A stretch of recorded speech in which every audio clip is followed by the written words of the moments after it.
Priest, prophet, king. Today we're talking about how a man is supposed to be the head of the household. Stay tuned. Good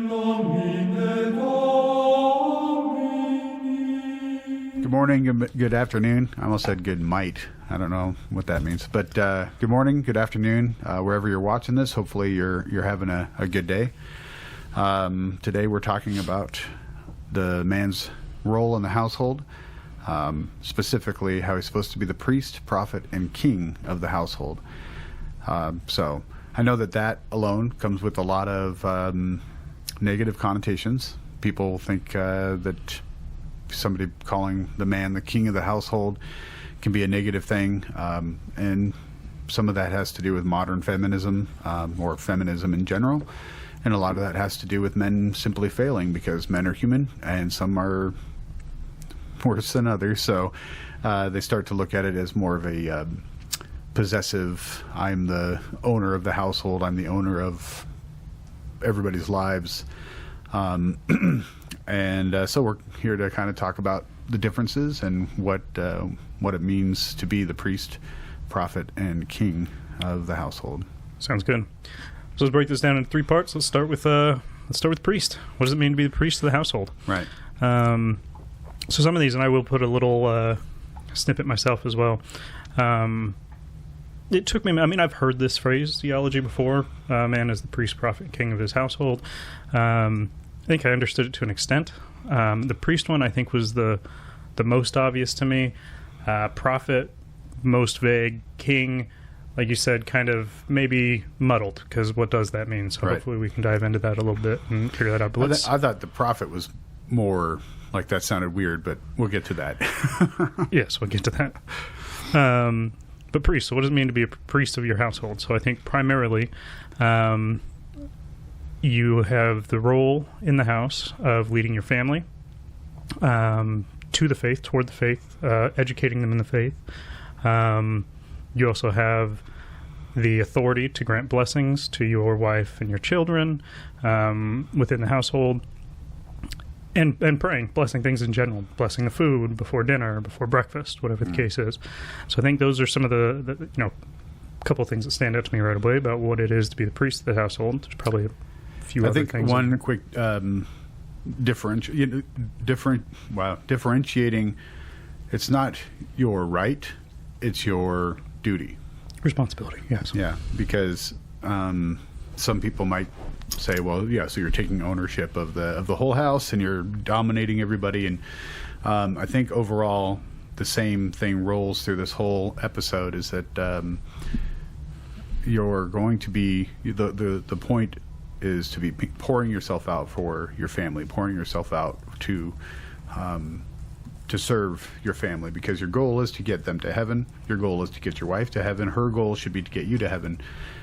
So overall, when you start looking at it as what your role is in the house, it's really what your duties are, what you should be doing, not this is my right and I'm powerful over everybody else. Though sometimes that's kind of the case, but not in a domineering, do whatever I say, especially if what you're saying is wrong. And, as a benefit, when we talk about some of this stuff, obviously we're very pro-life, we're very pro-traditional family in that sense. And when we were talking about the men being the priest and kind of the leaders of the faith, this is something that when I was secularized, actually, I heard it, and I kind of knew it was my fault. And then when I brought my family back to the faith, I knew it was my responsibility to do it. And I have this statistic here. I've seen it before. I tried pulling it up really quick. This is where some of this is really important. So you men out there who maybe came across this video and maybe you're lukewarm, right? Maybe your wife takes the kids to mass and you stay home and watch some football. You igniting your faith is one of the most important things for not only yourself but your family as well. I have here a statistic. I'm trying to read it fast, but... Okay, so when both mom and dad attend church, they are this 72% of the children will remain faithful within their faith. When neither parent attends, only 6% of children will be faithful. When only mom attends, it's 15%, and when only dad attends, it's 55. So this is very important for the family. Now, if we just break that down to just the dad, so if dad comes to Christ first, there is a 93% of chance that the entire family will follow him. Where if it's mom that's coming to Christ, it's going to be only a 17% chance that the rest of the family follows, because she has to talk dad into giving up the football game and these other kind of things that might be that might surround that. Right. And then if the kids are the ones that ignite their faith first, it's only 3.5% of the family would end up following through that. But 93%, if you're the one who drives the faith at home, that is huge. So. And then for them to continue on, I saw this on CatholicExchange.com. It's the same idea, but those who are going to continue to go to church long after you're passed away or not involved in their lives, I think is it's over 33% if the man is the one that's driving the household. If it's the woman, after they've moved out and they do their own thing, it's as low as 2%. Oof. 2%. So that's not saying that the woman's role isn't important and powerful, but it's just how it is. How we react, what they see when they see dad getting up and, all right, let's go to church, without even if there's something important going on. They see dad going, I could take this job. It would be a big pay increase, but they want me to work on Sundays, and it wouldn't leave me time to go to Mass. Making that priority, that Mass is the number one priority on a Sunday morning. Those are the kinds of things that are going to last through their whole life. Even if when they're kids, they're kind of like, I don't want to go to Mass, and can we just stay home and play video games, which, could be tempting sometimes. I was actually very fortunate, because it was my teenager when I decided, everybody's getting up Sunday, we're going to Mass. Like, it was kind of a slow move for me. Like, we were raised Catholic, we hadn't gone to church in a long time, but then, my oldest teenager was baptized, and when we were starting to kind of come back, it was a little slow until it wasn't. Like, we went to an Ash Wednesday Mass, and then we were even toying with the idea of just me and my wife going to Mass for a little bit until we got the kids comfortable going, because it was kind of a new thing. My oldest hadn't been for years, and so we were just trying to take it slow. But the second I stepped out of the Mass on Ash Wednesday, right, I said, everybody's going Sunday morning. We're not going to go Saturday. We're not going. We were talking about going like on a Wednesday when the kids were settled at home after dinner, like we'd head over to the Mass or something. And I made that call as soon as we walked out of that Mass. My wife said, I love this church. And I said, we're all coming Sunday. And then we just didn't stop from then on, Yeah. But there's decisions that need to be made. I mean, and I don't even know, I think most of the reasons why I wouldn't have attended Mass, one, they didn't drive home how important your Sunday obligation was in my catechesis. And that's pretty common with other Catholics that I think, what are we called? Cradle Catholics that I've ran into that were catechized really young, is that going to church Mass on Sunday wasn't really, nailed into your head that it was extremely important when it is. Well, we should be clear. Just to clarify, I wish I was a cradle Catholic, but I was Episcopalian when I was a kid, unfortunately. And we kind of bounced around to different churches. I went to different Protestant churches and stuff until my parents were luckily drawn to the Catholic Church. At the time, I was going to a Catholic school, so I had a little bit more knowledge on the Catholic Church than even they did. But I didn't care because I was a kid and whatever. But see, and we did go to Mass when I was a kid every Sunday. Yeah. I guess I didn't, even though we had been taught. I think one of the main failing points of my Catholic education was them not doing good examination of consciences later in the later years, because they taught it to us when we were kids. Yeah. So we knew to kind of go through the 10 Commandments, but not going to Mass on Sunday wasn't a mortal sin. Not that they drove it that home, but they're not really, when you're teaching them young, that's not really, you're not having that conversation. Those conversations have to come a little bit later in the catechesis, when you're really doing good examination of conscience, really developing your faith. I think that needs to happen in the high school years, which they didn't do in our high school. So yeah. But I mean, that's where this comes back to why it's important in the home. Yeah. Dad should be doing that stuff, and I'm not blaming your dad or whatever, but I know that in my family it was the same thing. my mom was the one that drove us to church. Me too. Not drove us sometimes, but for the most part, the one that you knew was getting us out of bed in the morning and making sure that we went to church was my mom. So, we had that kind of just lackluster. And it was the same here, and that might be part of the reason why I became so lukewarm over the years, was because I fell into this statistic. It was only my mom leading the faith in the family. It wasn't my dad. Right. I don't know psychologically that I ever really thought about that. Like, if I would have seen my dad, go into mass, how it would have affected me. I don't know, but maybe I'm part of the statistic. Right. So, so what are the different things that a priest does in the way that a man is the priest of his home? And what, there are things that we should be doing with our family, not other people's families, but the people who reside in your house, the people that you're directly taking care of. You can do things like bless your kids. If you want to learn more about this in more detail, you can always hit up Jesse Romero's podcast, or you can read some of his books. He talks about it. But the man holds this role as a priest in the way that he is, like you've already alluded to, but directing. What am I trying to say? If my kids are about to go out for the day, then what I should be doing, and I don't always, or I rarely do it because I'm not very good at, being the Catholic that I want to be. I'm working on it, but you're in a state of grace. Your kids are leaving to go to McDonald's, or they're going out to school for the day, or whatever it is. Then you literally should put your hand on them, or put your hand over them with your right hand up in the air, and you pray and bless them in the name of the Father, Son, and the Holy Spirit. It's not something you would do to your buddy on the street. Other people shouldn't be doing that to you. People shouldn't be laying their hands on you. By the way, that's actually a big no-no. But for you as a father, for you as a father, that's one of the things that you're doing. Another thing that priests do is that they sacrifice the mass. They sacrifice in mass, right?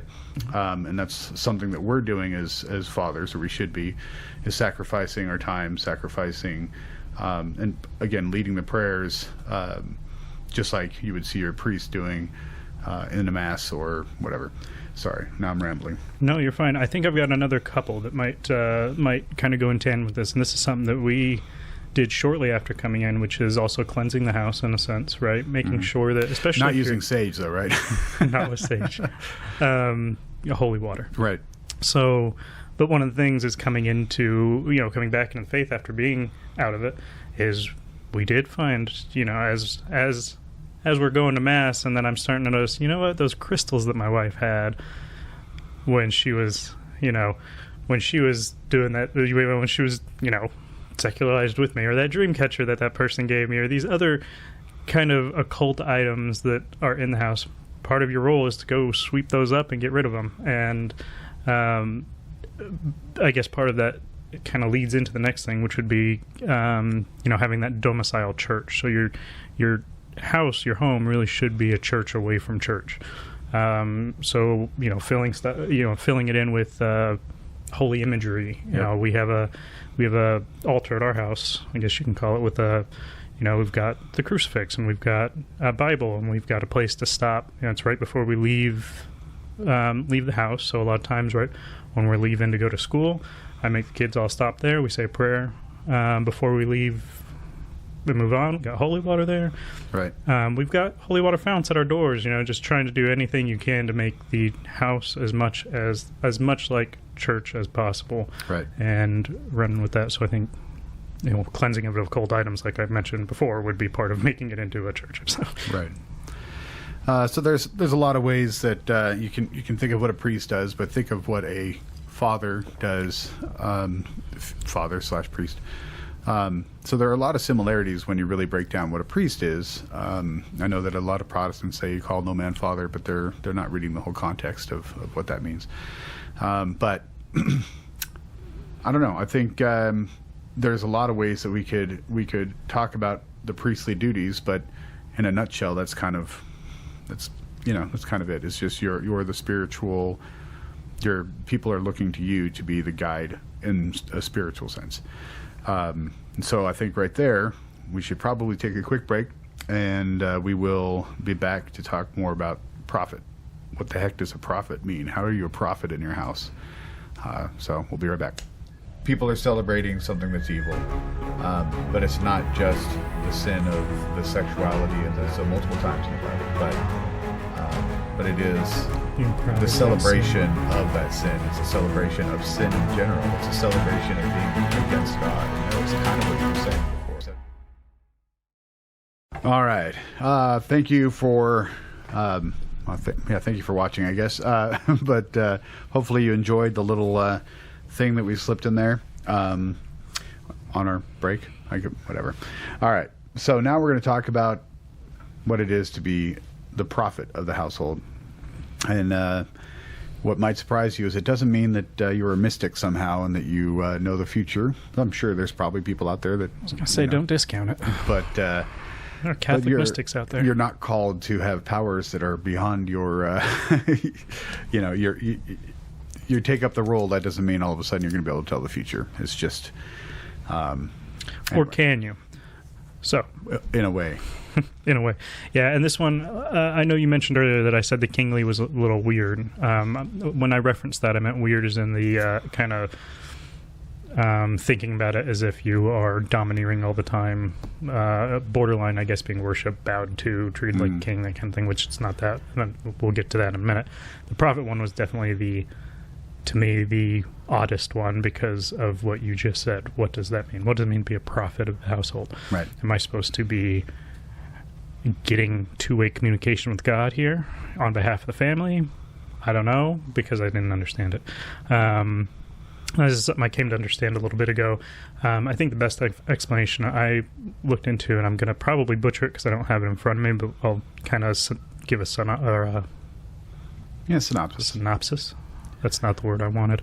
I'll paraphrase. There we go. I'll paraphrase what it was, but it was in a book that was given to us. We each got a copy from a gentleman that goes to one of the men's meetings that we were attending, and the book is called Leave and Cleave. I forget the author. I'll put it in the description though if anybody wants to go find the book. It's a husband and wife husband and wife team.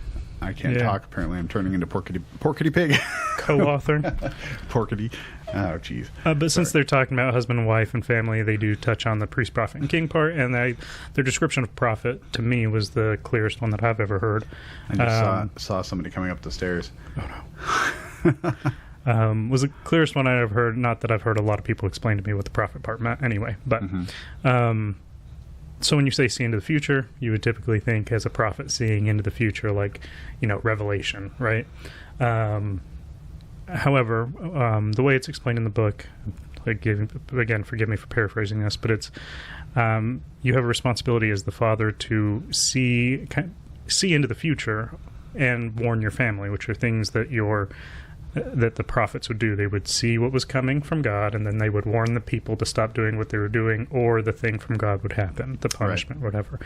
And in a more grounded sense of that within our own families, you can see that your kid's not doing their homework, so you warn them that they have to do their homework or else they will fail the class. It's not that you're seeing into the future, but you've applied now reason and logic. Yep, reason from your own experience that if you don't do this will happen. Right. And these are very fatherly warnings. We all got them as a kid and probably rolled our eyes, but that is right. But in seeing into the future, because we're talking about the Catholic faith, it's more geared towards the moral truths, the things that we see every day.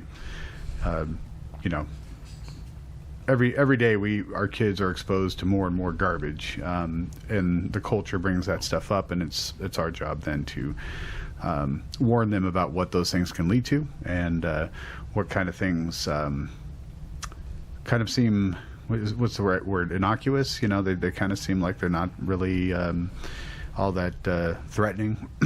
Somebody playing on TikTok or something, and there's so many different sins and things that come out of that, whether it's sloth because you're just sitting around staring at your phone screen, or whether it's things like lust, and all those things start coming in.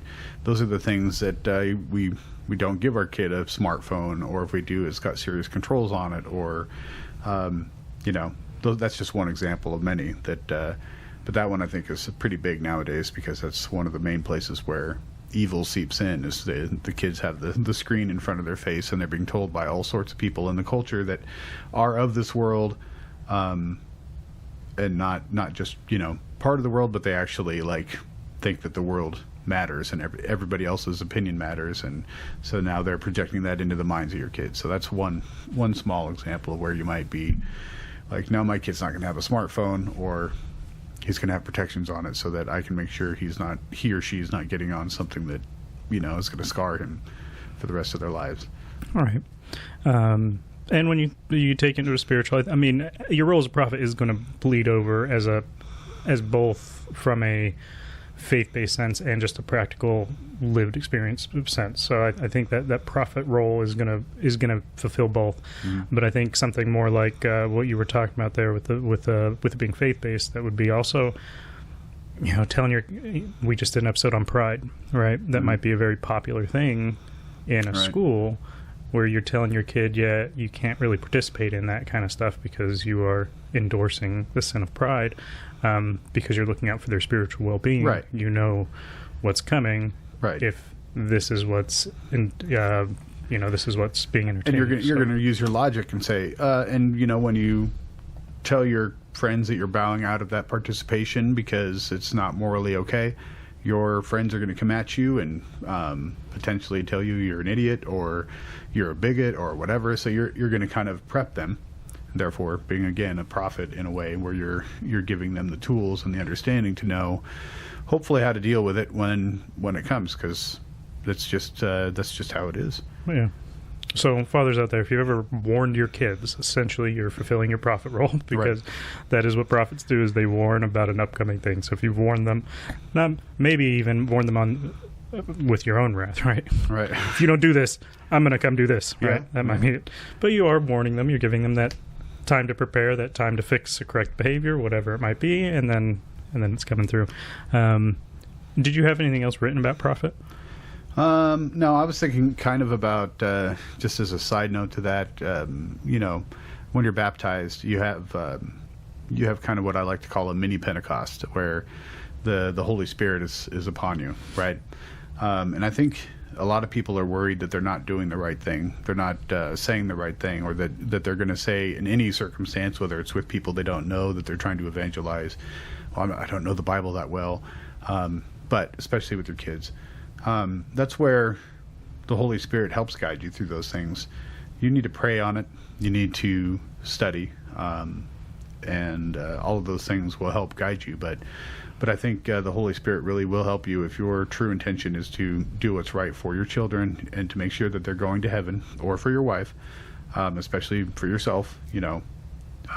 I think that the Holy Spirit helps guide people through that. I mean, it's not your words that are going to be coming out unless you're just kind of willy-nilly, like whatever makes you feel good, because you don't want to dive into that deep, hard, examination of conscience and getting them to examine their own conscience. You want your kids to come up to you and say, I really think I probably should go to confession. That doesn't mean that they've done something super horrible. That's a stigma that him and I have talked about multiple times, but I think we might even do a full episode on the stigmas of confession, because people look at confession and think, well, if somebody sees me in the confession line, they know I've done something wrong. I've seen so many people I know in the confession line usually wave at each other. Yeah, it's kind of a joyful. It should be kind of a joyful thing. Like, good. I'm glad you're here. You're on top of your faith. You wanna. That one day I saw I didn't even go to our parish. I saw 8 people from our parish. Yeah, I was like, oh. Yeah, and it's always good. I mean, yeah. So maybe that's just kind of one of those little things that the people that think like that may be thinking about other people when they see them in the confession line, and right. So I think that's probably the least, if you're all in confession, what if somebody sees me in the confessional? Well, you're here too, right? I mean, that would be that. I think it would be more like stating, I need to go to confession. I think there is a group of Catholics, which probably would have been me there for a while too, that their knee-jerk reaction to hearing somebody say, I need to go to confession, would be like, why? what'd you do? Yeah. You sicko. Why you gotta go? Okay. Instead of just acknowledging that they should go to confession as well. Yeah. Because yeah. they probably haven't been in a year because they only go once a year or something. Yeah. So, yeah, I think confession should be a topic of one of our upcoming podcasts, because there's a lot of stigmas, but then there's a lot of there's a lot of things that you can talk about, just about what it takes to prepare for confession, what a confession really is, and why it's necessary. And then you have the arguments from certain Protestants and stuff that, I can go directly to Jesus. Well, we go directly to Jesus too, but more so than they do, because one, in the Eucharist we have the real presence. Kind of like the Eucharist as well. The real presence. Jesus actually resides in our church. He doesn't reside in the Protestant churches. I know that's might make some people mad, but we do have the real true presence of Jesus in every tabernacle, in every Catholic church, in the entire world. You can't really say that about grape juice and a little piece of cracker. So, sorry. Orthodox do have a valid... Yes. The Orthodox churches have a valid... So, I guess as a side note, since it was brought up, in order for the Eucharist to be validly transubstantiated... That's not the word. I mean, transubstantiation is the word, but that's not the word. Consecrated. Mm-hmm. In order for the host to be validly consecrated and transubstantiation to be accepted would be that it has to, if I'm not mistaken, be done through the apostolic succession. So the Orthodox Church has apostolic succession. Mm-hmm. So we would recognize that their Eucharist is valid, although we are not in communion with them, so we would not take their Eucharist and they would not take ours. But it is validly consecrated. But there are certain rules, and I know some of the things that, like you're supposed to have a certain amount of alcohol in your wine, and the bread can't be completely gluten-free. So those of you who have celiac disease and ask for a gluten-free host at church, you're not getting one. You get a low gluten, but there has to be, for some reason, because it has to be actual bread. So that's a low gluten host. But anyway, that's completely off the subject. So is there anything else that we want to talk about before we take this next break when it comes to prophet? I've got a lot more to say on the king side of things. No, we could take a short break. Okay. That's probably fine. All right, cool. How long was that? I don't know. All right. We'll be back in a minute. Thank you.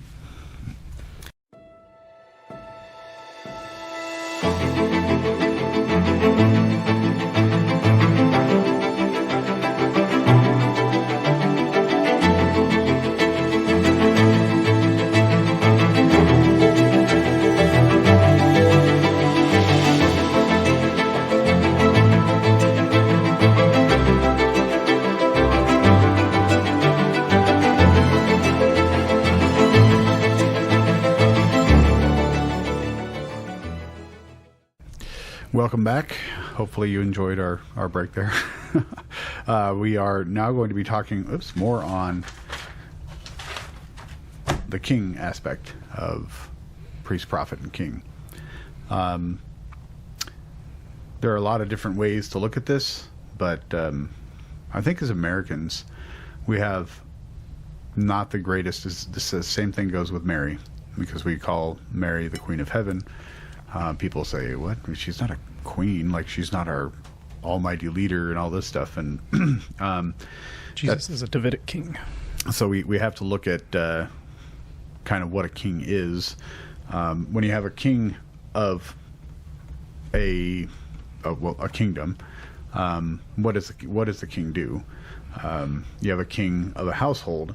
Some of the things are very similar. Some of them, obviously, we don't want our kids bowing down to us and kissing our feet and stuff like that. Okay,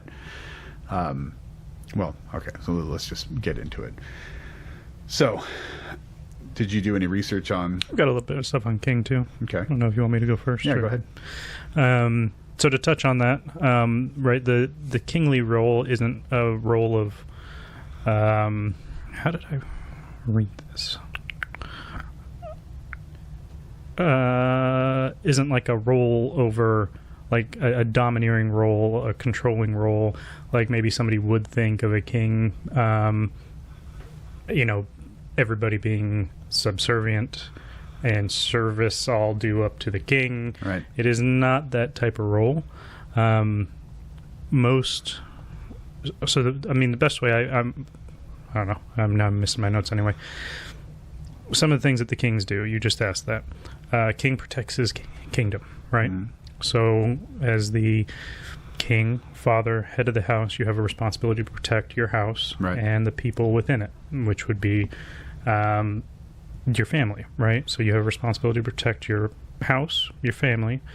Another king role is provisions. Are you providing for your family? You have a responsibility to provide for your family. Absolutely. Just as a king has responsibility to make sure that his subjects, I guess, Or his subjects kingdom, yeah. or the kingdom is being taken care of in some way, that they do have food, that they do have shelter, that they are protected from threats. That is all the responsibility of a king, and that also is all the responsibilities of a father in that role as well. Yeah. I might have missed some, so what do you got?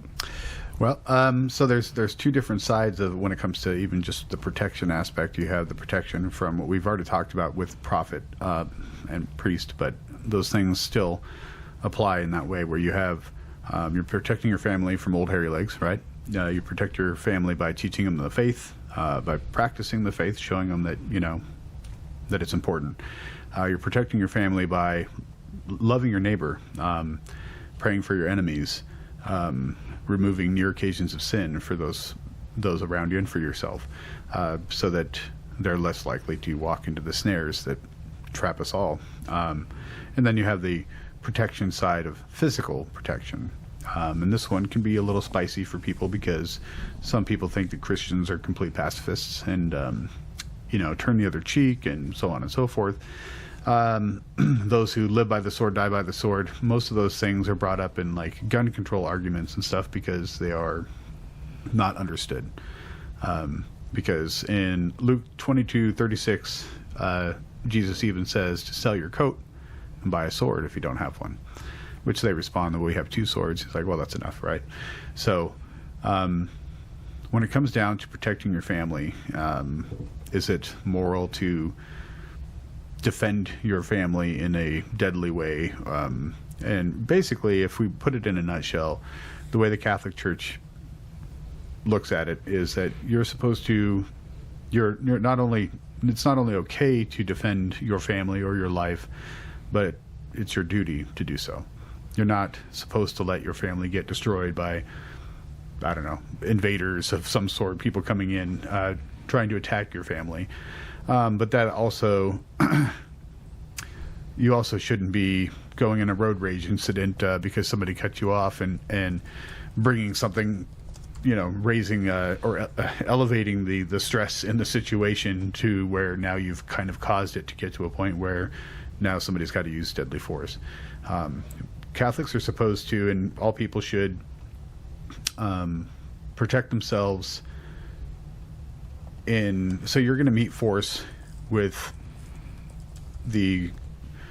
what am I trying to say? The correct amount of force back. So if somebody comes up to you and flicks a boogie on you or something like that, your response shouldn't be to stab them or punch them in the face or something like that.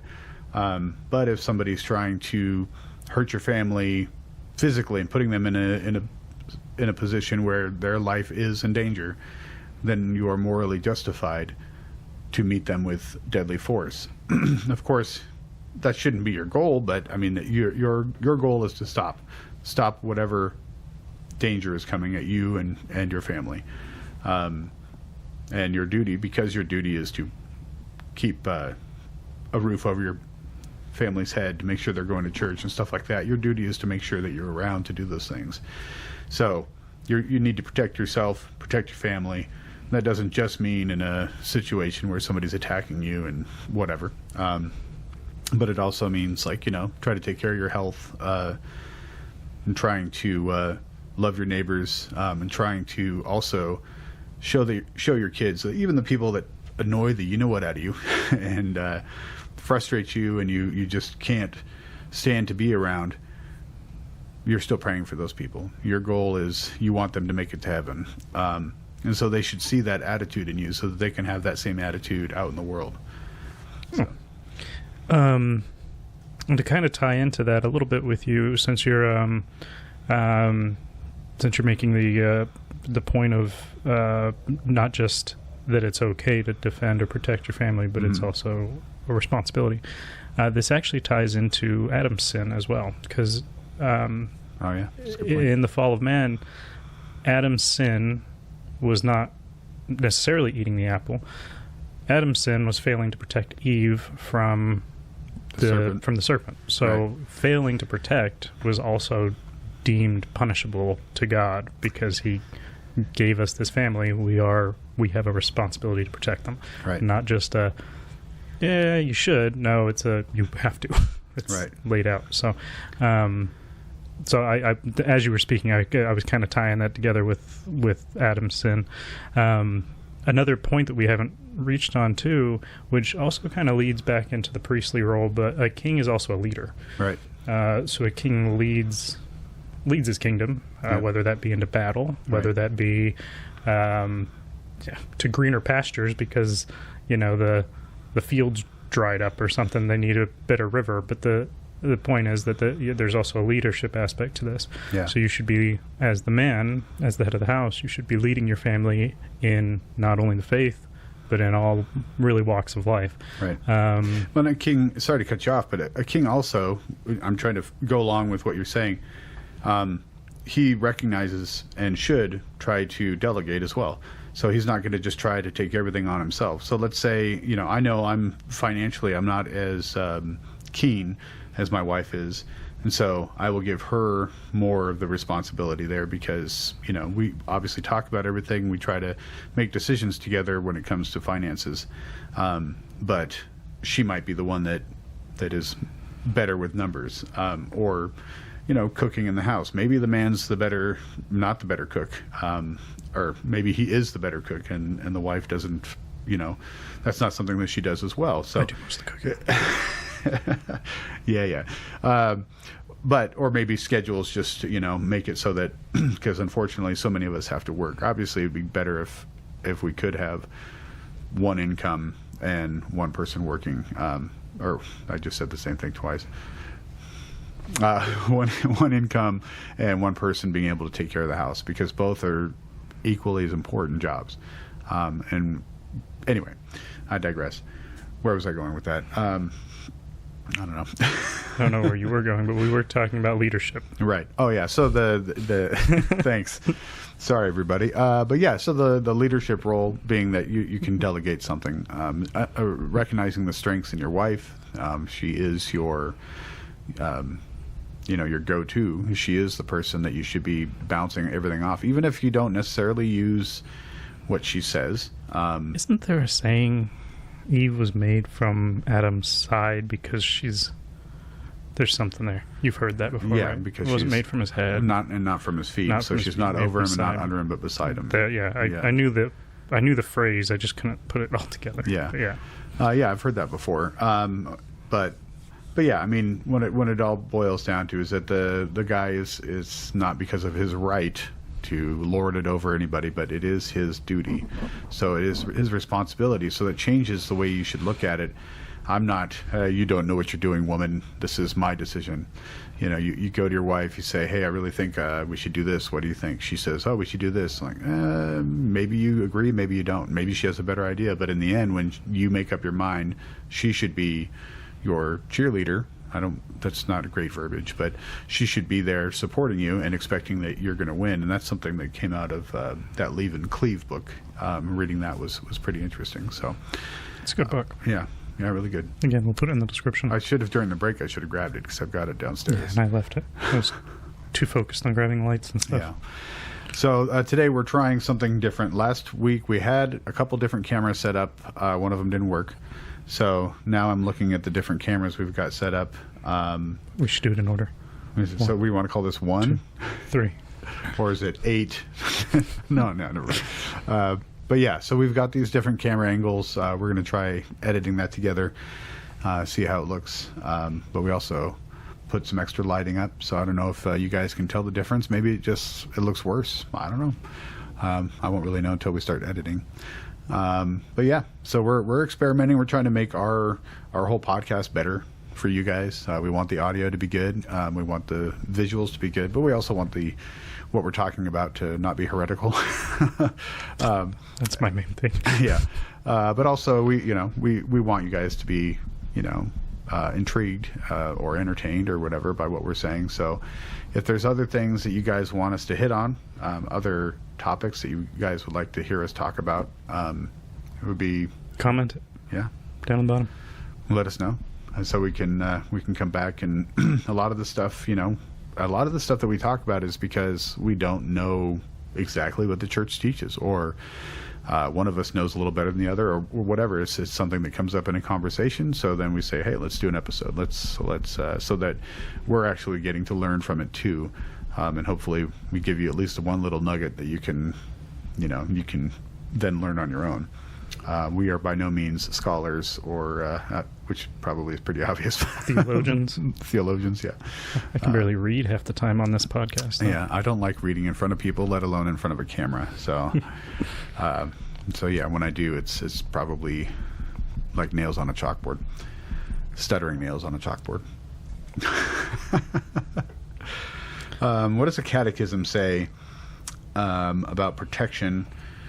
I think it's Catechism 2264. It says that somebody who defends his life is not guilty of murder, even if he is forced to deal a lethal blow. So assuming that you're not using more than necessary violence. So the reason I brought that back up is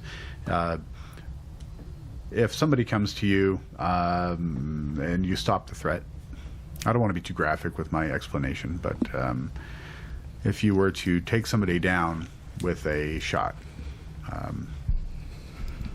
and then you can get your family away from the scenario where people are safe, the person should not be then, okay, well, they're down, but I'm just going to make sure that they're gone, and and then continue to fire or whatever to make the person not exist anymore. That would be very sinful, obviously. So you have to not equal force, but justified force. Justified force. Yeah. So sorry. Is there anything else on the king, that the role of king in the household, and what that means? No. Now,